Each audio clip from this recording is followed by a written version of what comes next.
Hallo maatjies, welkom by Tannie Belinda se Oranje Bank Stories. So wees gemaklik, sit agteroor, sit jou been op die bank, maak jou oortjies wyd oop en boetie, moenie sissie se hare trek nie, want al julle aandag moet hier wees by hierdie oulike storie. So Tannie se dogter is tot vandag toe nog mal oor hierdie storie en aan die einde van die video gaan Tannie vir julle vertel hoe het ons hierdie storie verander in 'n speletjie. So hierdie is storie nommer 5, daar's 6 hoofstukke en Tannie moet hom deel in 2 video's, want YouTube laat Tannie net toe om 12 minute op 'n video te praat. So Tannie hoop julle is opgewonde. Sien, Inkie lê stil hier en die pikkewyntjie sit stil en die krokodil agter Tannie is ook stil. Hansie en Grietjie hoor hulle stiefma aandete roep en hardloop kombuis toe, maar hulle kry elkeen net 'n snytjie brood. Shame, en daar is Hansie en Grietjie. Hulle stiefma lyk norser as gewoonlik. Wat verwag julle, snou sy. Met so min geld kan ons net brood bekostig. En toe sê Hansie, hier gaan ons alweer. Dis nie my skuld dat niemand meer hout koop nie, sug hulle pa. Almal het deesdae elektriese stowe en plastiek meubels. En toe dink die stiefma in haar gedagtes, hoekom het ek met 'n arm houtkapper getrou? Hansie en Grietjie eet die laaste krummels op en gaan na hulle kamer toe. En daar is die stiefma.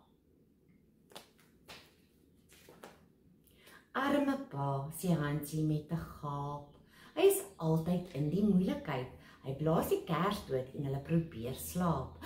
Skielik grom. Wat maak so? Vra Grietjie paniekerig. Jammer, sê Hansie, dis my maag.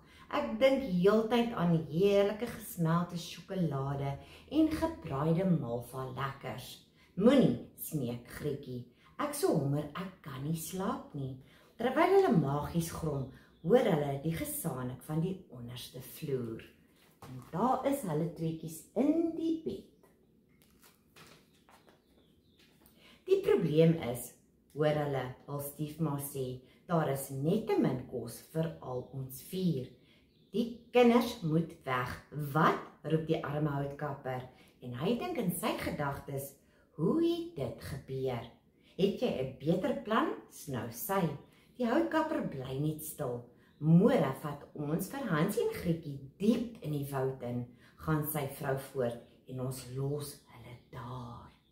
Maar, begin die houtkapper praat, hy klink baie hartseer. Maar wat? 'n Mens weet nooit, iemand kan hulle dalk vind en huis toe neem.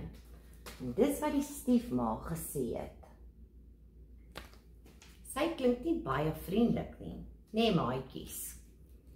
Daardie nag het Grietjie nagmerries oor monsters in die woud. Ek is bang, sê sy van onder haar kombers uit. Wat gaan ons doen?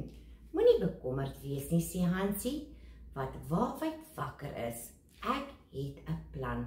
Geruisloos sluip hy buite toe. Witklippies glim in die maanlig. Hy versamel soveel as wat hy in sy broeksakke kan pas. En daar is hy besig om witklippies op te tel. So Hansie is baie slim. Dink Tannie, wat dink julle? Word wakker, my suikerklontjies, roep hulle stiefma na dagbreek. Ons gaan vandag op 'n uitstappie. Hansie druk Grietjie se hand styf vas toe hulle die huis verlaat. Hulle maak of hulle van niks weet nie. Maak gou Hansie, roep sy stiefma na 'n ruk. Sy sien nie hoe hy die klippies een vir een agter hom laat val nie. Die hartseer houtkapper loop kop onderste bo en sy skouers is krom getrek. Die arme pappa. Kyk net daar julle. Miskien moet die kinders nou rus, sê die stiefma uiteindelik. Hulle staan in 'n donker oopte. Bly julle 2 hier terwyl ek julle pa gaan hout kap. Ek sal eers gou vir julle 'n vuurtjie aansteek, sê die houtkapper. Kom maan, roep sy vrou, hom ongeduldig. Dan sleep sy haar man in die woud in En toe sê die pappa vir die kindertjies, ons sal gou terug wees. En toe sê die stiefma, o nee, ons sal nie. Kyk hoe trek sy hom aan die arm. Arme pappa. Stem julle saam? 'n Spookagtige mis hang oor die oopte. Hansie maak sy hande by die vuur warm. Hou moed, Grietjie, sê hy en probeer glimlag. Hulle gaan lê op die sagte mos en is gou vas aan die slaap. Wat is dit? Hoe, word wakker, Grietjie uit, terwyl sy vir Hansie skud. Dis klaar donker en ek verklein. Shame, so sy kry koud, maatjies. Waar, sê Hansie, terwyl hy rondkyk. Die mis het verdwyn en 'n klippie glim in die maanskyn. Kom ons loop, sê hy en vat Grietjie se hand. Sy spoor van klippies lei hulle deur die donker woud en die hele pad huis toe. So Tannie gaan in deel 2 aangaan met hierdie oulike storie. Bye! Hoe het ons dit in 'n speletjie verander? Ons het ons verbeelding gebruik. So ons het in die huis gespeel en buitekant.